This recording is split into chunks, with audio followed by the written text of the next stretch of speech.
Me llamo Manuel, tengo 72 años. Hay un silencio que me acompaña desde entonces. No es el silencio de la casa cuando todos se van. No es el de la madrugada cuando el reloj parece respirar más fuerte que uno. Es otro. Es un silencio que empezó una tarde cualquiera y que, sin que yo lo notara, decidió quedarse a vivir conmigo. Lo escucho ahora más que antes. Quizá porque ya no tengo tanto ruido alrededor. O quizá porque cuando uno sabe que el tiempo se acorta, empieza a oír lo que siempre estuvo ahí. Vivo solo desde hace 9 años. La casa no es grande. 2 habitaciones, una cocina pequeña, un balcón que da a la calle donde los niños ya no juegan como antes. A veces me siento en la mesa del comedor y me quedo mirando la silla frente a mí. No porque espere a alguien. Es solo que me acostumbré a no moverla. Durante muchos años fui un hombre ocupado. Eso es lo que decía cuando alguien me preguntaba por qué nunca tenía tiempo. Trabajé más de 40 años en el mismo taller mecánico. Entraba antes de que saliera el sol y volvía cuando ya estaba oscuro. El olor a aceite se me metía en la piel, en la ropa, en el carácter. Yo creía que estaba haciendo lo correcto. Pagar las cuentas. Mantener la casa. No faltar nunca. Eso me daba una especie de tranquilidad. Una que ahora me parece ruidosa. Tenía una esposa, Clara, y una hija, Lucía. Las dos hablaban mucho. Reían fuerte. A veces yo llegaba cansado y encontraba la cocina llena de palabras. Me molestaba ese ruido. Les pedía que bajaran la voz. Decía que necesitaba descansar. Clara me miraba unos segundos antes de responder. No discutía. Solo asentía y seguía en lo suyo, pero más despacio. Lucía era distinta. Tenía 15 años cuando empezó a contestarme. Me decía que nunca estaba. Que siempre estaba cansado. Que cuando por fin me sentaba a la mesa, parecía que ya quería levantarse. Yo respondía con frases cortas. Frases que ahora se me clavan como astillas. Algún día entenderás.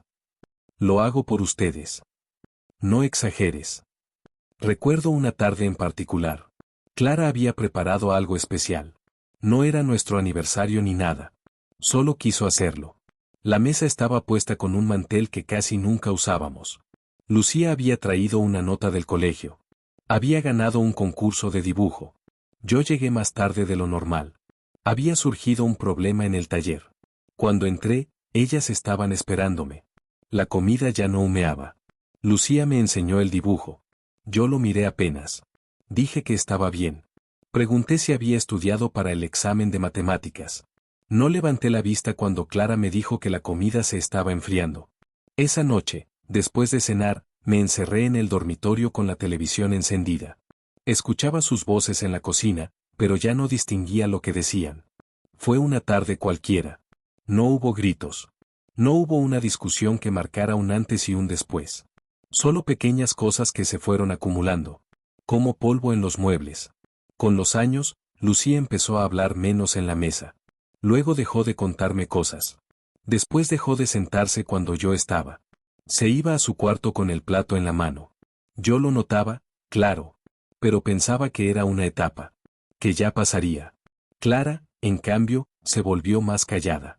No de inmediato. Fue gradual. Dejó de preguntarme cómo había ido el día. Dejó de esperar a que yo me duchara para cenar juntos. Empezó a comer antes. Una noche, me dijo que Lucía quería estudiar en otra ciudad. Yo respondí que era una tontería, que aquí tenía todo. Clara no discutió. Solo dijo que ya lo habían hablado. Ya lo habían hablado. Esas palabras se quedaron suspendidas en el aire. Yo no estaba en esa conversación. No me habían necesitado. Lucía se fue a los 18. Recuerdo el día en que cargamos sus maletas en el coche. Clara lloraba en silencio. Yo me mantuve firme. Le dije a mi hija que llamara cuando llegara. Ella me abrazó rápido. Su abrazo era ligero, como si no quisiera quedarse mucho tiempo. Cuando el coche arrancó, sentí algo extraño en el pecho. No era orgullo. No era tristeza del todo. Era como si una puerta se hubiera cerrado sin hacer ruido. Y ahí empezó el silencio. Al principio era pequeño. Cabía en los rincones. En la silla vacía.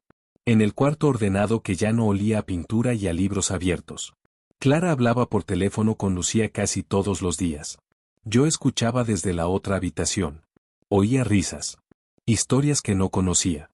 Yo no preguntaba mucho. Me decía que era mejor así, que ellas tenían su complicidad. Una tarde, Clara me pidió que me sentara con ella. En la mesa. Sin televisión. Me dijo que se sentía sola. Yo no entendí. Estaba allí. Vivíamos bajo el mismo techo. Compartíamos la cama. ¿Cómo podía sentirse sola? Le respondí que exageraba. Que la vida era así. Que todos nos sentíamos solos a veces. Clara me miró de esa manera que ya conocía. No era enfado. Era algo más hondo. Como si estuviera tomando nota. Esa fue la última vez que intentó explicarme algo importante. El silencio empezó a crecer. No gritaba. No exigía. Solo se instalaba. Años después, Clara enfermó. Fue algo rápido.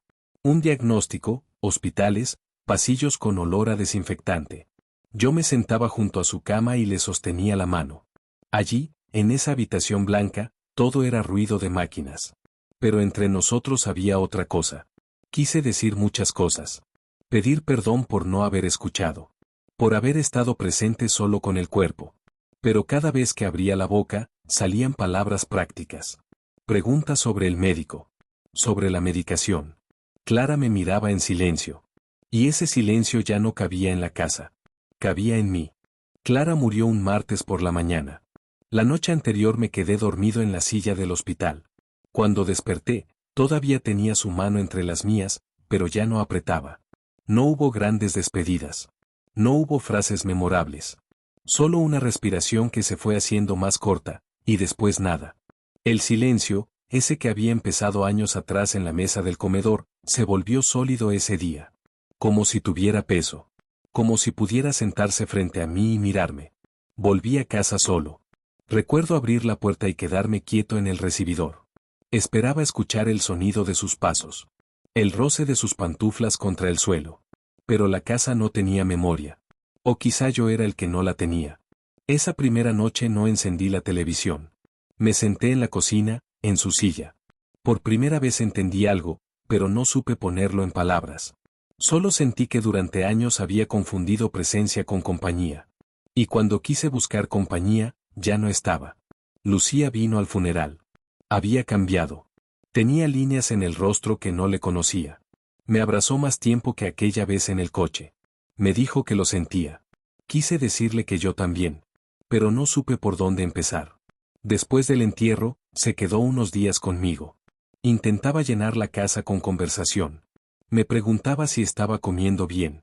Si necesitaba ayuda con los papeles. Yo respondía que estaba bien. Siempre he sabido decir que estoy bien. Una noche, mientras cenábamos, me contó algo de su trabajo. Se rió al recordar una anécdota. Yo la miré. De verdad la miré. Sus manos, sus gestos, la forma en que fruncía el ceño igual que su madre. Y me di cuenta de que no sabía muchas cosas de ella. No sabía cuál era su comida favorita ahora. No sabía si todavía dibujaba. No sabía que le daba miedo. Ella hablaba, pero había una distancia que no se veía. Una que yo mismo había construido, ladrillo por ladrillo, con cada estoy cansado y cada luego hablamos. Cuando se fue, la casa volvió a su tamaño real. Empecé a escuchar cosas que antes ignoraba. El zumbido del refrigerador. El crujido del suelo por la noche. Mi propia respiración. Y dentro de todo eso, ese silencio antiguo. Intenté llamar más a Lucía. A veces hablábamos unos minutos. Otras veces me decía que estaba ocupada. Yo entendía. Siempre entendí demasiado tarde. Un día encontré una caja en el armario. Dentro estaban los dibujos que ella hacía de niña. Había uno en particular, 3 figuras tomadas de la mano. Una más alta, otra un poco más baja, y una pequeña en medio. El sol ocupaba casi toda la hoja. En la esquina, con letra infantil, había escrito, mi familia. Me senté en el suelo con ese papel entre las manos. No recordaba haberlo visto antes. O quizás sí, pero no le di importancia. Pensé en aquella tarde del concurso, en el mantel limpio, en la comida enfriándose. Pensé en cuántas veces creí que el tiempo estaba de mi lado. A los 72 años uno empieza a contar distinto. No se cuentan los años que vienen, sino los que ya no vuelven. Hay escenas que regresan sin pedir permiso. No para atormentarme, sino para quedarse quietas frente a mí, como esperando que por fin las mire. No puedo cambiar nada de lo que pasó. No puedo volver a esa mesa ni a ese hospital. No puedo decir las palabras que no dije cuando todavía tenían un lugar donde caer. Solo puedo reconocer que el silencio no empezó cuando Clara dejó de respirar. Empezó mucho antes. Empezó cada vez que elegí no escuchar. Cada vez que pensé que siempre habría otra oportunidad para sentarme, para preguntar, para quedarme un poco más. Ahora, a veces, me siento en el balcón al atardecer. Veo cómo la luz se va retirando de las fachadas. La calle se queda casi vacía. En ese momento, el silencio es completo. Pero ya no lo rechazo. Es lo único que me responde con honestidad. Lucía viene de vez en cuando. Trae café. Hablamos de cosas simples. El clima. Algún vecino. Yo la escucho más. No interrumpo. A veces hay pausas largas entre frase y frase. Antes me incomodaban las pausas. Ahora entiendo que en ellas caben muchas cosas que no necesitan explicación. Si has llegado hasta aquí y todavía estás escuchando, quizá también conoces algún silencio que no empezó ayer. No hace falta decir nada. A veces basta con quedarse un momento más.